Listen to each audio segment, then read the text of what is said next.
what do you see as some of the ways we can start to give kids a little more freedom, a little more, let them be more self-reliant, give them some more independence?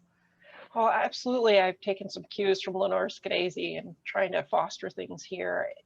It really, culture, I think, changes mostly from the bottom up. You know, we can make laws, and I do totally support Lenore Skenazy's free-range parenting laws, which take away some of the, you know, the whip where people are going to be visited by CPS because they let their kids out to play. But the most powerful thing we can do is to find like-minded parents, find a group of kids. A lot of parents feel safer letting their kids go do things if it's more than one kid. I know I do. So if you find parents who are willing to let their kids go to the playground unsupervised together, then automatically start to have a community. And what happens is other kids see that. Other parents see that and they go, oh, well, that looks like fun for my kid. And it seems pretty safe because there's a group of kids there.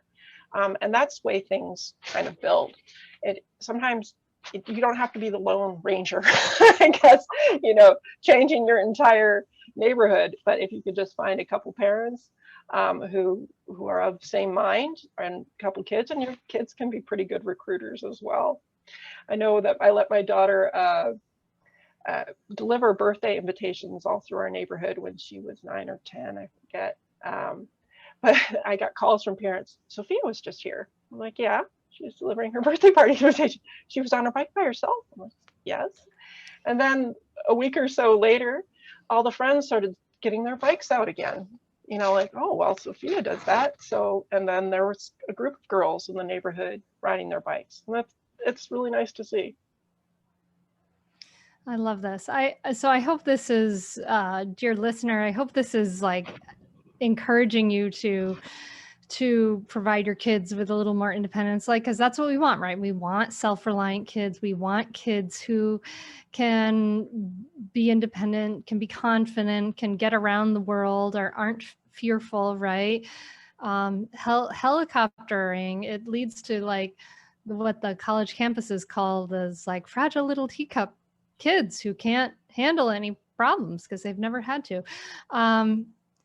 And just like Sarah's saying, like just like that German teacher, walk them around the neighborhood. Like that's what we do. We show them how. Like when my kids we live on a cul-de-sac, but it meets up with a busy street. So we practiced walking across that street. We walked across it together 10 bazillion times. And then I said, okay, you tell me when to cross. And then they did it, and then I watched them do it. And it's like, we can scaffold our kids. It's not like we have to say we're helicoptering and then it's like, oh, freedom, the bars are open. We start to teach them about how to get around in the world. What are some of the like kind of ground rules that you give for your kids, or some of the things you encourage parents to teach kids as they're getting more independence? Like, for instance, like I made my kids memorize my phone number and our address at a very early age. I would drill them on it in the car and they can still memorize. It's probably the only phone number they'll ever know. But anyway, what about you, Sarah? What are some things that you encourage people to teach their kids as they go and are letting them be more independent? Well, you bring up a really good point, that some people think that we're just like flinging our kids outdoors and saying, figure it out. That's not teaching your kid to be self-reliant. And that's not how Germans would do it either. They're very big on preparation. I often use this phrase that they prefer preparation over prohibition. And I'm going to say preparation over prohibition. That's really smart. Right. Because it's kind of in our nature as human beings, as we're growing up, to try things out. And if we don't prepare our kids to deal with some things, then that's when disaster happens. And I'm going to talk about one thing that might be a little controversial, but they do in Germany, is I think you should teach your kids how to light a match and use a lighter and start a fire, and the properties of fire. And this is how they shocked me in Germany with this, that they did this as a class, and my daughter came home and showed me how to light a candle. But the idea behind it is really sound, because fire is such a fascination for kids. If you've ever had a kid, a small kid, that they want to know how to do it, and they see that it's an adult thing. And I bet there are a lot of people as adults who have stories about them playing secretly with matches, no matter how many people told you not to.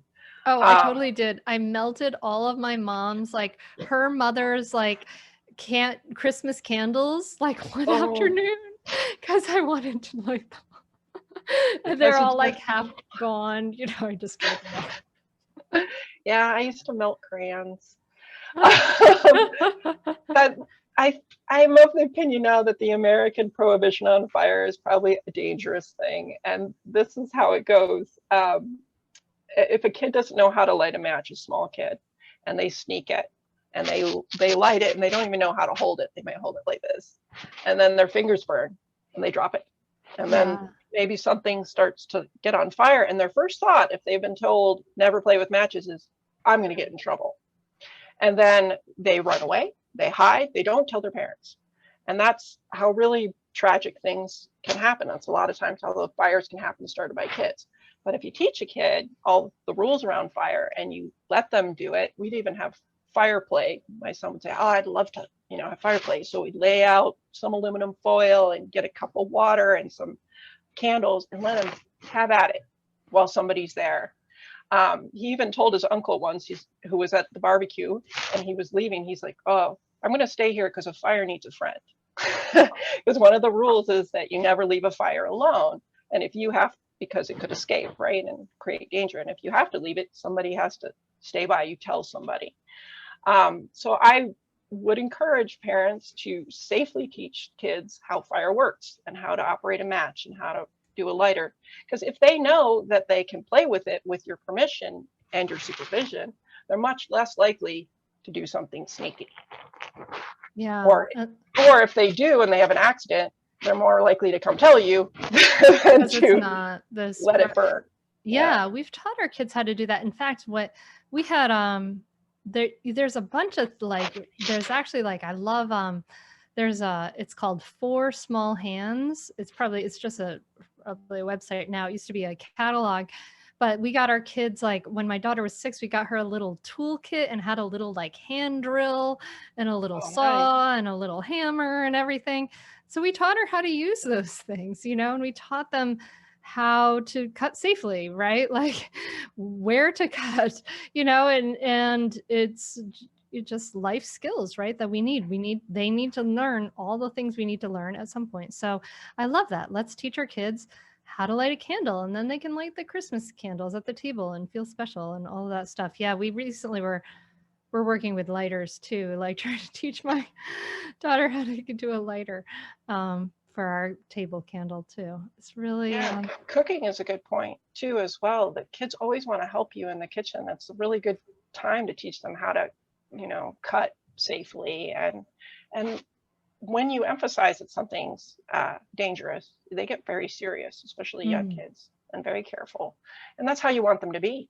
If they don't have any experience with it, that's when it can be really dangerous. yeah, yeah. And you need them to trust themselves too. It's like climbing a tree, or whatever. It's like when my daughter who's a huge climber, she actually climbed a little playground ladder before she could walk. Uh, she crawled That's over to the bottom of the exciting. ladder and climbed up, which was so great.